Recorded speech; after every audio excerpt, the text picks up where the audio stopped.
We have Shahnaz, father of two girls aged 10 and 7. And this is interesting because as a father with daughters, Shahnaz, are you planning to approach the topic of puberty with your daughters? Are you going to be the one to do it? Nope. No, straight up, just no. Straight up, So you nope. think it's a job for the mom? I wouldn't say, I'm just looking at my wife as the mom. I'm not sure about the rest of the moms, but I think Aisha would be the perfect person to speak to my two daughters about puberty and all that. Because I mean, I think she was brought up very, very, brilliantly by Ahmad and Yeah. Nina. Yeah, so I think I would let her, and I will just support, because I've never done this before and I don't know much about it. How do you plan to support Aisha, and how do you plan to support the mom? I think maybe sharing it from the guy's perspective, Right. so that she can understand puberty is not only for female, it's also something that men go through or boys go through. So I can give her the boy's perspective, so that she can understand both. Now, if you had boys, though, I mean, would it have been very different? Would you step out to take over to talk with them instead, or are the two of you, the mom and dad, planning to do this together in this case as well? I'm just going to take Aisha's cue on that. When is that conversation going to happen? I'm not sure yet. But I guess if I had boys, I would probably lead that conversation, and Aisha will be supporting it from the, girls' perspective. So I think it's, if it was boys, it would be me leading. If it was girls, she would lead it.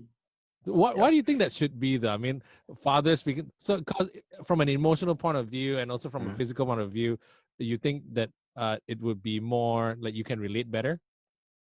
Yeah, I think it's that, and also simply not knowing enough about it. And I think there are certain points or certain things that is more important for her to know rather than what I see it from a guy's perspective. So I would then, think that it would be better if I wanted to lead it, then I would have to really read it up and also understand it from Aisha, so that I can be aligned to her in that way. So for me, there will be a lot of things that I have to catch up on and understand a little bit more if I wanted to lead that conversation. So it's not a gender thing for me, but it's just understanding and knowing how to approach the matter that is more important. If I was the one who had that, I would probably lead that conversation too, Right. But I think, Aisha is doing a great job there, so I'll just support. Whenever Aisha's not around, whenever the mom is out and then the girls are just with you, right? Yeah. Have they ever asked you questions about the changes in their bodies or other things that you go, oh, wow, it's a bit beyond me. I don't know. Do you ever say, wait for your mom to come back, or do you just try to attempt it? I actually, this one happened before because Soraya actually asked me before this kind of questions. And how I answered her was that I'm not too sure about girls, but I can tell you what happened to boys. And then later you can ask your mom about girls. So like what? I mean, like when you say, I know how it happens to boys, what kind of questions was it? So the question was, how come boys' voice changes after a couple of, after they grow up a certain age? So what happens in that? Why suddenly their voice changed? So then I had to speak to them about, okay, that is also a sign that a boy is going through puberty when his voice changes. And this is what happens to boys when they go through, growing up to be an adult. What triggered it, though? I mean, what triggers your girls to actually ask certain questions sometimes? Do they watch something on TV? No, for me, it was her cousin. She saw her cousin's voice, a slightly elder cousin, about 5 or 6 years older. And suddenly, when she was growing up, she suddenly realized that this boy or this cousin kind of changed a little bit in his way, in his voice. He's a little bit more reserved. Once upon a time, he was like a kid, And then suddenly, certain things started changing with him emotionally, physically as well. So that was when she triggered the question. She wanted to find out why suddenly my cousin has changed a little bit. Right. So that was how the conversation started. So for boys, this is what happens. For girls, it's Yeah, a bit different. But correct. at no point do you ever try to attempt to answer it, right? I mean, No. from a girl's perspective, right? Well, Yeah. from my point of view, you never say that. Yeah, I try not to, simply because maybe, I know that Aisha has a certain, terms that she wants to use, certain words that she wants to use with regards to this topic. So for me, I'll let her lead it. And then once I hear it, I'll be able to, be aligned to it and repeat whenever I need to. Lah. So you are planning to sit in because it's a learning experience for you Yeah, as well, man. right? Exactly, exactly.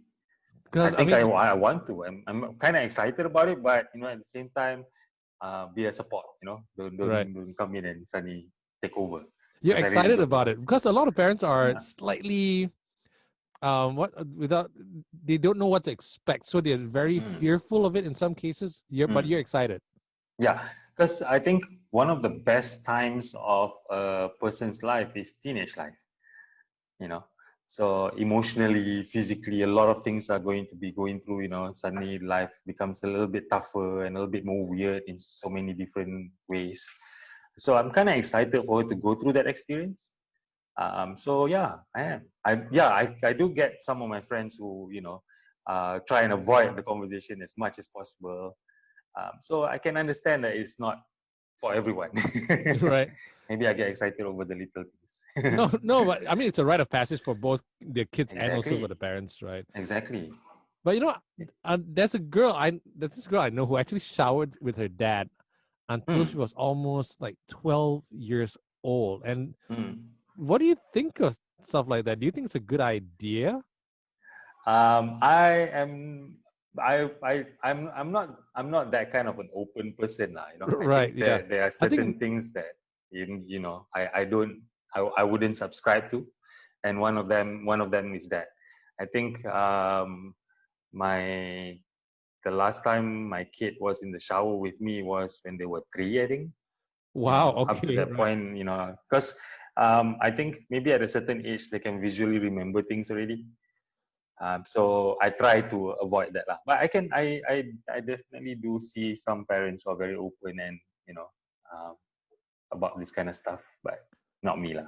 So it was a conscious decision by you to say that at a certain age we're not going to do it anymore because they will remember, and then they'll say, "Oh my goodness," is it because they might ask you awkward questions about your body? Yeah, because I think the kids' curiosity, the mind's curiosity is a lot faster than their maturity. Mm, So sometimes certain information, certain knowledge is applicable at a certain time, not too early, but the mind is already curious about it. So I try and have certain conversations be a little bit later, and I actually tell them that I think you need to be able to understand and grasp things better before you understand this information. So wait till you are a little bit older, and when I feel that you can accept or you can grasp it, then we can talk about it. mm. You know, because Sometimes, I just think like that, lah. and it's completely valid as well. But sometimes Mm, I always think like it's easier for boys going through puberty. And again, I'm not.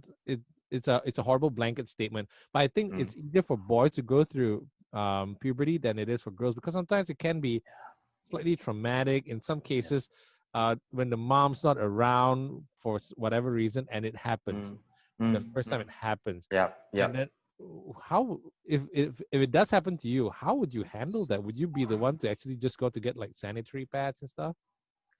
Yeah, I think with regards to the physical aspect of support, like going out to get her sanitary napkins and all that, I think that's not really a challenge for me. I think I'm okay doing all that. And I will just go and ask the pharmacist to support me and tell them exactly what's going on. I'm sure they'll be able to give me whatever that I need. But I do agree that when boys go through it, it's not such a big thing, not that much preparation that needs to be done. I think boys get away with so many things easier. Yeah. No, I mean, what's the worst? Your voice starts to squeak a bit before it actually starts Correct. getting lower. But girls, Yeah. I mean, for girls, they bleed. Yeah. And have they ever? Exactly. So when have you ever had a chat already about kind of like try to ease them in, or is there one particular moment where Aisha's going, we're going to have to talk with them at this particular moment?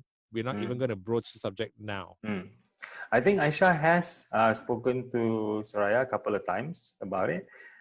There were some times when I was there, and she was, and I was just listening. So it's a process that is, you know, slowly incepted into her, such that, you know, when it happens, she would understand. And for us, one of the fortunate thing for us is that Soraya actually has another cousin who is about 2 years older. Right. So she is going through it. So a lot of questions, actually, I think Soraya, I would assume Soraya will be asking her as well. So she is being prepared by the mom, but at the same time, she's also taking a look at a real life example, which is her cousin going through it. Because it's kind of like learning from your peers in a way. It's older, but still a peer, right? Exactly. I think that's how we learn a lot of things as teenagers as well. You know, there's suddenly the influence of friends and relatives who is going to come in and give different points of views and share with you what's going on in their life as well. So it's not just the parents anymore. Yeah, which also slightly worries me because I remember growing up, speaking of peers and whatnot and learning things, especially for boys, like I don't remember a time when my mom and dad actually sat me down and spoke about the birds and the bees and puberty with me. And then I had to learn. I it's a boy thing. We would learn from friends and guys talk and whatnot, right? Did your parents ever have the talk with you when you were growing up? Nope. So how did you learn about it? And I was in a boarding school, man, and I was in an all boys boarding school. So yeah. So was it awkward? I mean, learning about your own body, going through changes, becoming a man. How did you learn about it back then? Yeah, man, and there was no Google, so you had to actually ask another human being about it. Yeah. Was it awkward? So, hey, dude, why is this happening to me? Was those some of the questions that you had to ask? Yeah, I mean, I was in boarding school since I was 13. So a lot of us were going through that together, you know. So awkwardness, I wouldn't say so, because but you know, the curiosity, and you know, people started bringing in all kinds of magazines to share and talk about this and all that. Such a So guy yeah, thing, kind of, yeah, such a guy thing, right? And then kind of lead us to become a little bit more curious, you know, about, oh, this is different. Yeah. Yeah, but we learned it together. So yeah, of course, there's this awkward jokes that we, you know, trash talk each other about it and all that, typical boys. But in the end, I think everyone was just slowly absorbing it and grasping whatever that they could, you know, from whatever information they can find. Definitely did not ask the teachers or anyone like that. No adults were involved. I'm like, that is so awkward, right? Yeah. That would be so awkward. But fortunately, I mean, both of us, you and I mean, we learned through our peers and everything you mentioned just now, and we ended up being relatively okay. I mean, we grew up relatively normal, right? But do you think you would have been different, or you would have been better equipped to handle puberty if your parents had that talk with you? I'm just thinking right now, if I remember myself as a 13-year-old or a teenager back then, I would say that if my dad was trying to tell me 100 things, I would probably register 2. Right. Simply because, you know, the teenage rebel and I want to learn things myself, you know, don't need to be listening to you, and all that rebel energy. So even if my dad were to had that conversation with me, I don't think I would be registering a lot of things if I had that kind of energy. So I'm kind of glad that my dad didn't speak to me about it, because yeah, the rebel would just not listen to him. But would listen because of the Asian culture thing where we just don't say much. Exactly. You know, my dad is that my dad is that very conventional, conservative Indian Muslim guy who, you know, doesn't talk about this kind of stuff. You know, the only thing that I remember him talking about when we had dinner last time when I was a teenager, suddenly the topic of girlfriends came up, and his response to me was with a very poker stoic face saying, "Don't talk about it until you graduate." Wow. And that was the end of the conversation, bro. That's how, Right. conservative he is. But yeah, it was all good. It was all good. Didn't Yeah, stop us from doing whatever we needed anyways. like, good talk, Dad. Okay, great. Yeah. Thanks, Dad. Let's just awkwardly eat our rice right now. Yeah. Now, what do you think? I mean, like, or even so, why do you think it's important as a dad, as a father, to set a good example of the opposite sex for your daughters? I think especially in today's world, I completely understand that I need to be a lot more open about these kind of conversations, because if I don't,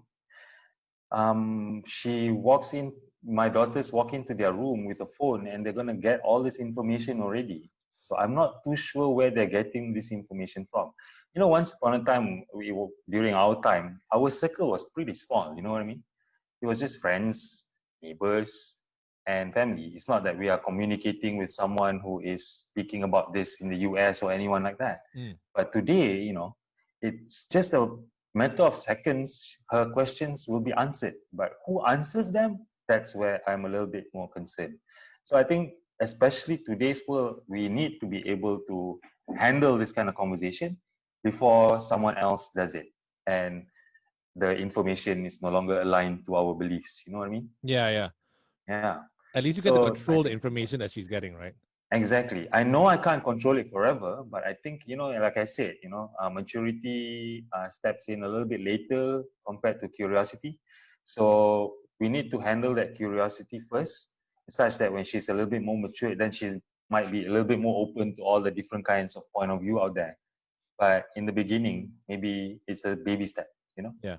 And take at it least slow. they can see, look, Dad is a good man. This is what a Yeah. good man should be. Correct. So whatever other information I'm getting out there, if it's not aligned to what my dad said, that means it's bad, right? Yeah, exactly.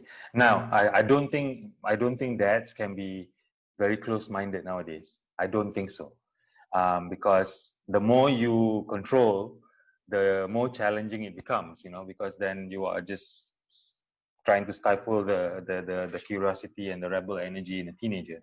So you got to be able to dance with that. So I think nowadays dads have to be a little bit more open to these kind of conversations, and not just don't date anyone until you graduate kind of thing. Yeah. Which is probably what I would probably say if I had kids and everything. Yeah. Yeah, but jokingly right now, my daughter once in a while she'll ask, "Hey, Papa, when's a good time to have boyfriends and girlfriends?" And I say, "When you're 35."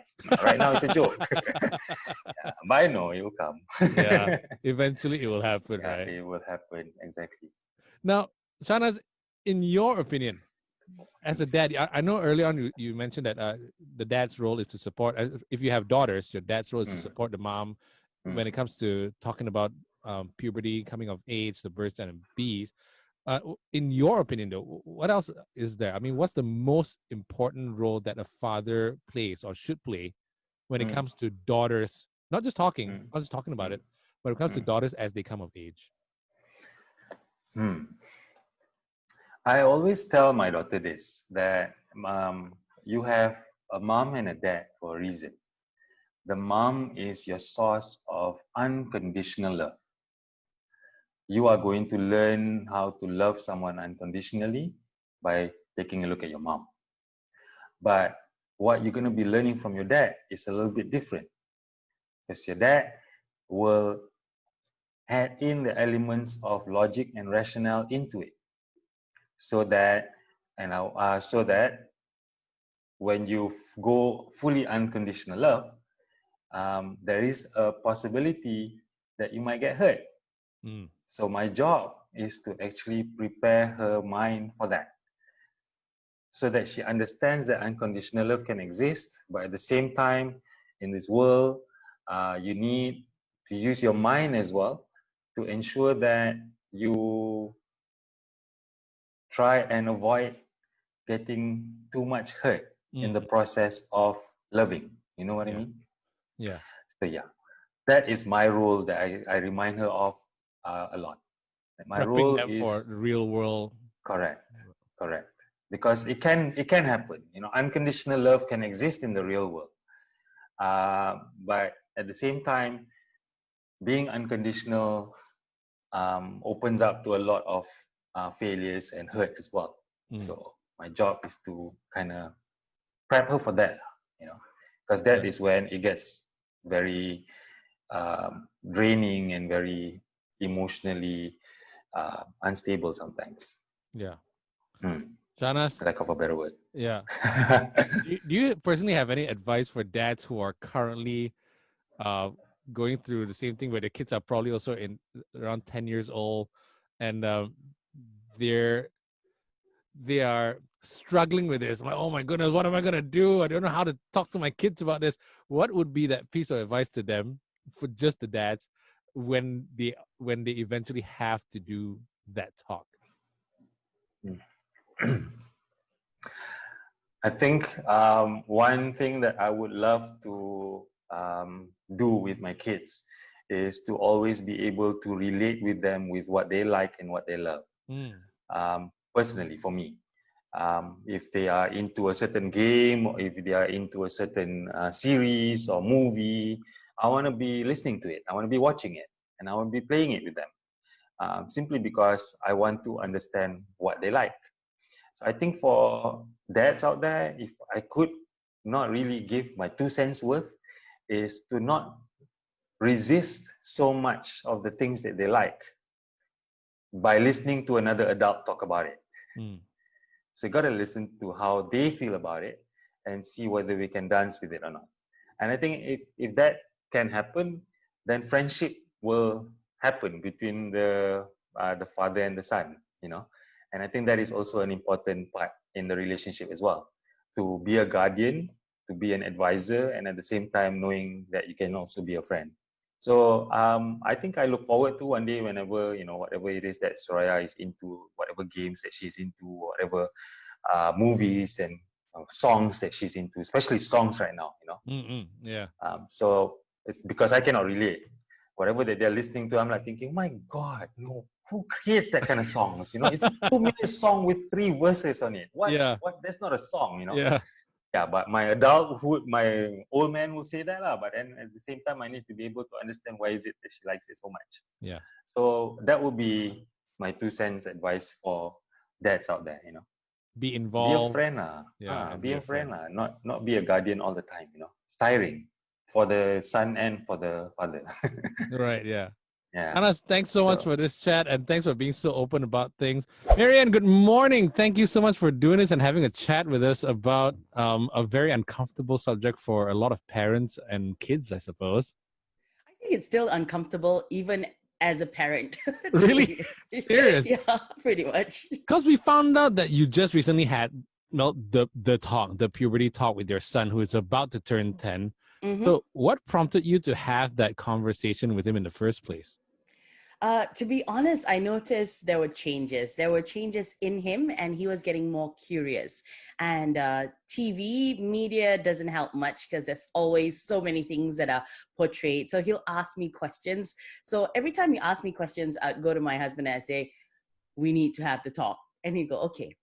And then I'll just keep doing that until we finally did lah. Right. But what do you mean by changes, though? Like, what exactly did you notice?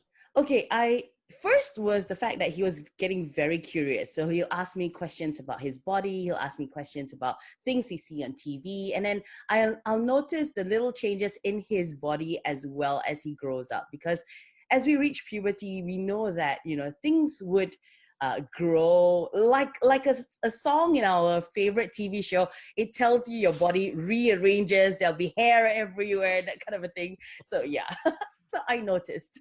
So you and your hubby obviously started to figure out how to even approach this. How did you approach it? Did you have to do a ton of research?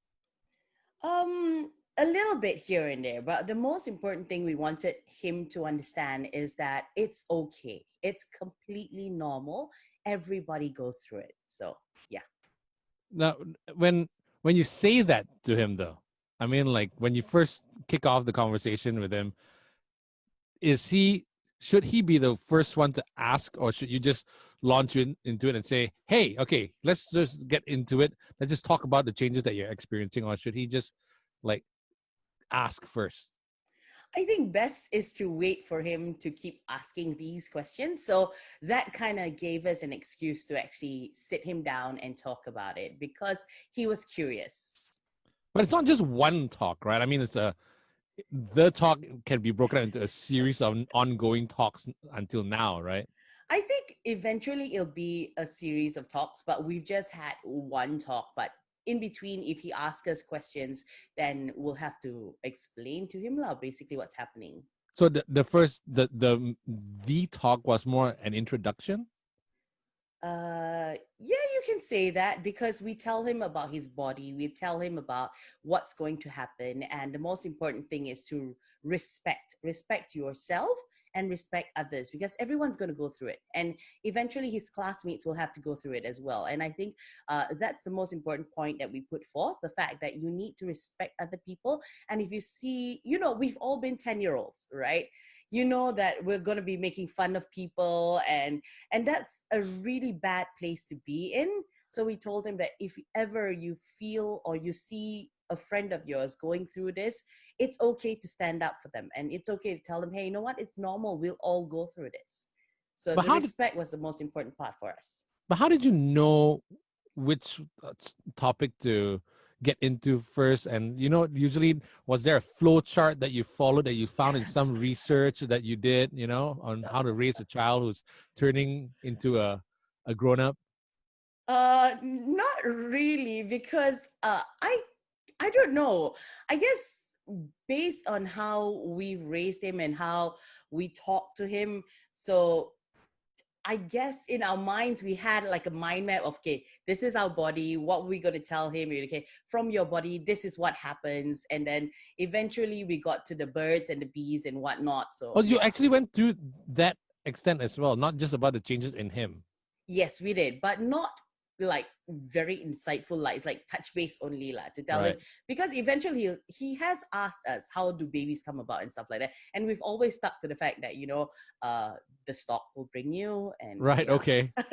Right. Now you have a son. Yes. And in my mind, it would be easier for a man to deal with the son to talk about the changes that's going through his body. Why didn't you just push it to your hubby? Considering you have a son. Why did I not think about that? Are you glad you didn't though? Are you glad that you were there for the whole thing as well? Okay, to be very honest, my husband works a lot. So most of the time, my son's with me. So whenever he has these questions, it's always the first person who he's with, and it's always me. So because he always comes to me, I spoke to my husband, and I knew that from the get-go, we needed to do this together, because as a couple, we're stronger together anyway. And if I leave out something, he'll back me up. And if he leaves out something, I've got his back, basically. So in a way, it also kind of reduces the awkwardness. So yeah. Because sometimes there's some awkward silences where you're like, I don't know how to approach this, right? Exactly, correct. So, how did your son take it? What was your son's reaction to this little talk? Okay, very interestingly, there were parts of him that he didn't notice were changing, but I've noticed it. And after we had the talk, he went to the mirror and he was examining himself. And he came out to me and he's like, Mom, you're completely wasted your time, because there's nothing wrong with me. I mean, there's nothing different with me. I'm still the same. You see, nothing's growing. Oh, And no. I was like, okay, but at least you know now what to expect. So he was like, yeah, okay. So like, wait for it. It will happen soon. Yeah, exactly. So it won't come as a surprise. Now, for you, did your parents ever have this talk with you? Oh no. I grew up in an era where everyone was very reserved and conservative. So this was never something they had with us. I guess they assumed that the school would take care of it. So yeah. But for us, growing up in Asia, we like my mom and dad also probably never really out and out came out and told me about this stuff. But we watched TV in the US. Even for people our age, it's our generation, they had that talk. Yeah. Now, why do you think it's necessary for you to actually do this with your son, to actually have this talk? Okay, as a parent, I think it's better for us to approach the topic because we know them better than for them to find it out themselves. After all, they are a generation relying on technology, and you can find anything and everything you need via your computer or your handphones, you know. So I don't want him to learn it wrongly and from the wrong sources. And that would be the biggest mistake for me. And that would be a complete failure on my part if I let that happen, you know? Now, boys and girls, our generation, let's talk about that. How did we learn about it? How did you learn about coming of age? Um, I think I experienced it myself. And I remember experiencing it and feeling like, oh my goodness, I am, you know, what's happening to me? You know, am I an alien? And I felt really, really out of place because I thought that, you know, this didn't happen to anyone and I was lost. So I remember being in that situation and I remember going to school and seeing people being made fun of and how that felt. It really killed your confidence. So I didn't want my son to go through that. So I just embraced it as I grew up, and I figured that this is part and parcel of life until we got to secondary school, I think, because in our time they only taught us this when we were in secondary school, and I think, Mm. to be honest, it was a bit too late. So what would have been ideal, you think? Which age range would have been the best to actually have this chat? Like the same time you're having a chat with your son? Yeah, I think 10 is a good age because they're not completely mature yet and they're not too childish. So they are slowly understanding things and they're very curious. So this is the best time to tackle it. Do you think it affected you though, not having that chat with your parents? I mean, you said you were slightly afraid. You felt like you were an alien. Did you feel like, man, if I only could speak to my mom or my dad about it, I would have been a different person? I think yes, but we also grew up in an era where, you know, that self-confidence thing wasn't a big deal. You know, people didn't care. They would call you fat or they'll point out your differences. So I think having that talk and telling me that it's okay, it's part and parcel of life, that would have helped. You know, it would help me grow up to accept my body and myself better. I think in Now, the long run it affects you. yeah, because I think the way boys grow up, I think it's a little bit different also because Correct. we never had I think it's really great what you're doing because we never had the opportunity to know what girls go through. All we know is that, oh, they have, when they become women, they stain in a way, right? That's Yeah. all we know because I came from a boys' school. Mm. So do you teach your son about what goes through a woman, I mean, for girls as well? Okay, that's a very interesting question because in school they actually learned about this. So he came back home one day and he told me, "Mommy, do you know that girls have eggs in their belly, or mummies have eggs in their belly, and if that egg doesn't turn into a baby, it will fall off as blood?" Then I'm like, okay, so what's the whole process like? And but he kind of missed parts of it and he didn't quite understand. He Mm. thought that if that egg did not drop, you will eventually just get pregnant, you know. So he was telling me that, "Mommy, maybe don't let your egg drop so that you can be pregnant." Oh I'm no. like, okay, so it doesn't work that way. So this is what prompted me to have that talk as well. So we told him exactly what happens for girls and what happens for boys, because to be honest, I don't know what really happens for boys other than your parts growing and changing and, you know, hair growing and stuff like that. I don't really know what physically and mentally and emotionally you have to go through. So Yeah. that's why having my husband there was actually important as well. But also, it's great for you to tell him about how girls feel as well. Because you mentioned the Correct. respect side of things, right? Yeah. Now, um, about the eggs that you mentioned earlier. So the introductory chat that you had with your son was about his body changing. Go look in the mirror. You're gonna notice things, right? But then also about the eggs. Was that when you had the chat about the birds and the bees as well, or you're leaving that for later? We did. It actually led to that. So we had to make him understand that it doesn't just happen that way. You don't just get pregnant because your egg did not fall off. So that's how it led to that point and how babies are made. But he's 9, about to be 10. Isn't that too much for a child to absorb? I think at this point, because it's very playful, it would eventually just fall out of his mind. But for us, at least he knows. And if eventually he comes to a point where it prompts him again, he'll remember. Yeah. Now, because a lot of I parents, can see that you're very uncomfortable having this talk.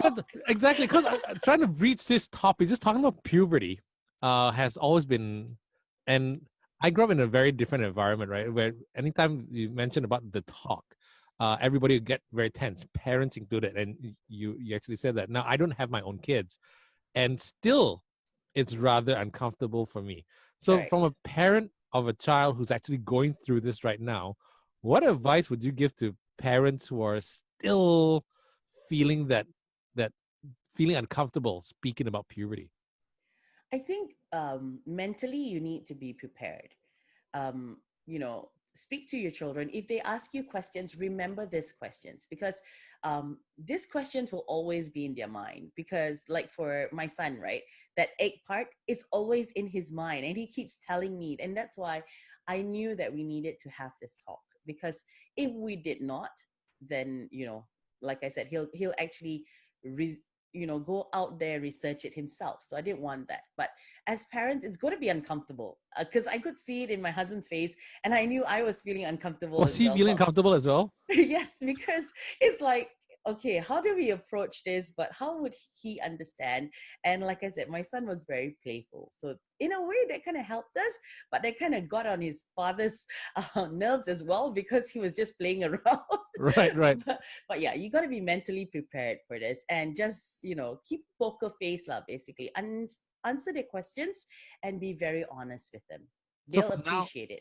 so from now, is it just gonna be whenever he asks questions, then you'll answer, or are you scheduling in another big chat and talk about, okay, son, let's talk about urges right now? No, there's no schedules. Thank goodness for that one, because that'd be making it even more awkward. But yeah, like when we watch TV, if there are things that pop out and he asks me a question, I would answer it, or yeah, stuff like that. Or if he learns it and he's not very clear about it, and he comes and asks me about it, of course I'll tell him. Has there ever been a moment where a question that he asked was too tough, or are you preparing yourself for a time when he asks a question that you go, well, I really don't know, I might need some help from someone, like I don't know, a specialist, a child psychologist, or someone to actually help you out? Um, it hasn't come to that yet, but if it does, yeah, I'll what I normally do is I'll tell them, okay, let me do some research first, and then learn how to explain this to you, because I may know it, but I may not know how to explain it to you, and he'll understand. That's brilliant.